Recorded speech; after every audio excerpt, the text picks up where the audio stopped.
पहाड़ का जुनून, दीपिका का सपना। बर्फ की चोटियां छूता सूरज हिमालय की वादियों में सोने जैसा था। पहाड़ों की गोद में पलीबरी दीपिका की सांसों में हवा के साथ खुशबू नहीं, हिम्मत की कण बसे थे। हर सुबह वो पहाड़ों को पार करती, स्कूल जाती, हर पल में एक जुनून धधकता, एक पहाड़ का जुनून, एवरेस्ट फतह करने का। दीपिका के इस सपने को आसानी से समझ पाना मुश्किल था। गांव की लड़कियों के लिए पहाड़ रोज का रास्ता थे, लेकिन उनके लिए वो चुनौती थे जिन्हें जीतना था। घर में ये सपना तूफान लाता था, लड़की है घर संभालना सीखे, पहाड़ नहीं चढ़े, पर दीपिका के भीतर जलता ज्वालामुखी कोई रोक नहीं पाता था। वो सुबह को तड़के बर्फ पर दौड़ लगाती, दिन चढ़े पहाड़ की खड़ी चट्टानों पर चढ़ती। उसके घुटने छिलते, हाथ कटते, पर हौसला नहीं टूटता। रात को वो टूटी फटी किताबों के सहारे अंग्रेजी सीखती, एवरेस्ट फतह की कहानियां पढ़ती, अपने जुनून की आग को और भड़काती। एक दिन शहर से पर्वतारोहियों का दल गांव में आया। उनके गाइड भी थे, पर बर्फीले तूफान में वो रास्ता भटक गए। गांव वालों ने डर की सांस ली, मगर दीपिका का दिल तेज धड़का। ये मौका था अपने जुनून को दिखाने का। वो तूफान में दौड़ पड़ी, गाइडों को रास्ता दिखाया। एवरेस्ट फतह का उसका सपना पहाड़ की जान बनकर सामने आया। दल सुरक्षित लौटा, गांव में दीपिका को हीरो की तरह देखा गया। उस दिन से गांव के नजरिए बदल गए। घरवालों ने भी हामी भर दी। वो ट्रेनिंग के लिए शहर गई, पहाड़ नहीं, अब वो अपने सपने की चोटी चढ़ रही थी। मुश्किलें कम नहीं हुई, बल्कि बढ़ी, पर हर तूफान, हर हिमपात उसके जुनून को और तराशता गया। आखिर वो दिन आया जब दीपिका दुनिया की सबसे ऊंची चोटी पर खड़ी थी। आंखों में आंसू, माथे पर बर्फ का ताज। वो सिर्फ माउंटेनियर नहीं थी, वो गांव की हर लड़की की प्रेरणा थी। दीपिका ने पहाड़ नहीं, अपना डर और समाज की सोच जीती थी। उसका सपना जुनून का पहाड़ बनकर अनेक सपनों को उड़ना सिखा दिया था। क्योंकि किसी भी मुश्किल को पार करने की ताकत हमारे भीतर के पहाड़ में ही छिपी होती है। बस उसे जगाने की जरूरत होती है, उसी जुनून के साथ, उसी साहस के साथ, जैसे दीपिका ने किया था। एवरेस्ट फतह के बाद दीपिका के लिए ये जीत सिर्फ एक शुरुआत थी। उसके लौटने पर गांव में उत्सव का माहौल था। बच्चे उसकी कहानियां सुनने को तरसते, लड़कियों की आंखों में सपने चमक रहे थे। दीपिका ने अब सिर्फ अपना सपना पूरा नहीं किया था, बल्कि पूरे गांव के नजरिए को बदल दिया था। उसने अपने अनुभव से सीखी हुई हर तकनीक, हर कौशल को बांटने का फैसला किया। घर के पास ही उसने एक छोटा ट्रेनिंग सेंटर शुरू किया, जहां पहाड़ की चढ़ाई की बुनियादी शिक्षा से लेकर अंग्रेजी भाषा तक सिखाया जाता था। गांव की लड़कियों ने सबसे पहले दाखिला लिया, उनके बाद कुछ लड़के भी जुड़े। बर्फ पर दौड़ लगाने, चट्टानों पर चढ़ने का अभ्यास होता, शाम को किताबों के पन्नों में ज्ञान के नए शिखर तलाशे जाते। दीपिका का ट्रेनिंग सेंटर जल्द ही पूरे इलाके में मशहूर हो गया। पहाड़ों को छूने का जुनून रखने वाले युवाओं का मक्का बन गया।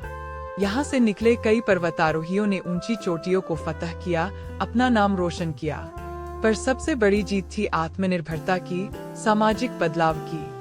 गांव के लोग जो कभी पहाड़ों को खतरे का पहाड़ समझते थे, अब वहाँ उम्मीदों का पहाड़ देखने लगे। दीपिका ने उन्हें सिखाया था कि मुश्किलों को पार करना ही नहीं, उन पर विजय पाकर कुछ नया रचना भी संभव है। फिर एक दिन जब दीपिका अपने सेंटर में बच्चों को ट्रेनिंग दे रही थी, एक विदेशी दल आया। वो एक बड़े अभियान की तैयारी कर रहे थे और उन्हें किसी जानकार स्थानीय गाइड की तलाश थी। उनके लिए दीपिका से बेहतर कोई विकल्प नहीं हो सकता था। कुछ हिचक के बाद दीपिका ने हामी भर दी। उसे पता था ये नया रास्ता, नई चुनौती होगी, लेकिन वह तैयार थी। वह अब सिर्फ एवरेस्ट फतह करने वाली पर्वतारोही नहीं थी, वह अपने गांव, अपने सपनों का पहाड़ था, जो हर तूफान में खड़ा रहा और दूसरों को भी खड़ा करना सिखाता था। इस बार का सफर और मुश्किल था, अपरिचित रास्ते, नया जोखिम। पर दीपिका के अनुभव और जुनून ने उसके कदमों को मजबूत बनाए रखा। वो दल का मार्गदर्शन करती, रास्ता दिखाती, हिम्मत जगाती। आखिरकार अभियान सफल रहा और दल ने बड़ी ही शान से विजय हासिल की। इस सफलता ने दीपिका का नाम दुनिया भर में फैला दिया। वह अपने गांव, अपने देश की गौरव बन गई। लेकिन उसके लिए सबसे बड़ा इनाम था उन सपनों की चमक जो हर रोज उसके ट्रेनिंग सेंटर में दहकती थीं। वह जानती थी कि उसका रास्ता अभी खत्म नहीं हुआ, पहाड़ों की तरह उसका जुनून भी निरंतर ऊपर उठता रहेगा, नए रास्ते बनाता रहेगा, नए सपनों को उड़ान देता रहेगा। सालों बीते, दीपिका का ट्रेनिंग सेंटर एक संस्थान बन चुका था, हिमालय की बेटियां। सेंटर से निकले पर्वतारोहियों की संख्या अब सैकड़ों में थी। उनमें न सिर्फ गांव की लड़कियां, बल्कि पूरे देश के युवा शामिल थे। एक शाम ट्रेनिंग सेंटर के आंगन में दीपिका बच्चों को कहानियां सुना रही थी। कहानियां न सिर्फ एवरेस्ट की थीं, बल्कि हिमालय की संस्कृति, पर्यावरण के संरक्षण और सामाजिक बदलाव की भी थीं। भीड़ में से एक छोटी लड़की ने पूछा, दीपिका दीदी, क्या हम सिर्फ पहाड़ चढ़ेंगे? क्या सारे सपने पहाड़ों पर ही होते हैं? दीपिका मुस्कुराई, ए नहीं बेटी, सपने तो दिल में होते हैं और वो आसमान से भी ऊंचे उड़ सकते हैं। पहाड़ तो बस हमें चढ़ना सिखाते हैं, हिम्मत रखना सिखाते हैं। ये हिम्मत तुम्हें कहीं भी, किसी भी क्षेत्र में अपना मुकाम हासिल करने में मदद करेगी। उस शाम दीपिका ने न सिर्फ पर्वतारोहण के गुण सिखाए, बल्कि बच्चों के दिलों में सपनों के पहाड़ जगाए। वो जानती थी कि हर बच्चे के अंदर एक अनोखी प्रतिभा छिपी है, बस उसे परखने, निखारने और उड़ने की ताकत देने की जरूरत है।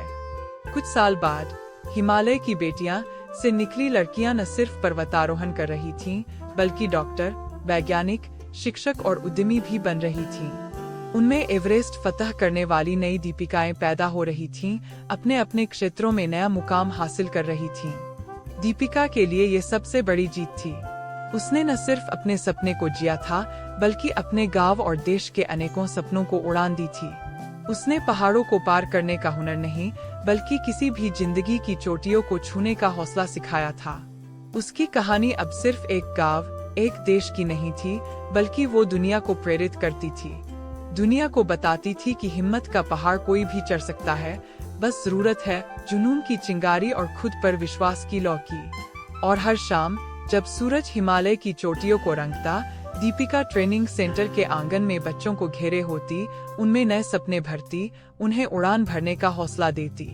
हिमालय की बेटियां की कहानी तो बस शुरू ही हुई थी, एक ऐसी कहानी जो साहस, सपनों और बदलाव के रंगों से दुनिया को सजाते हुए आगे बढ़ती जाती थी। तो दीपिका की कहानी सिर्फ एक पर्वतारोही की जीत नहीं थी, यह साहस की ताकत, जुनून के धैर्य और बदलाव की लहर की कहानी थी। यह वह कहानी थी जो बताती थी कि किसी भी पहाड़ को पार करने की ताकत हमारे भीतर ही छिपी होती है, बस उसे जगाने की जरूरत होती है।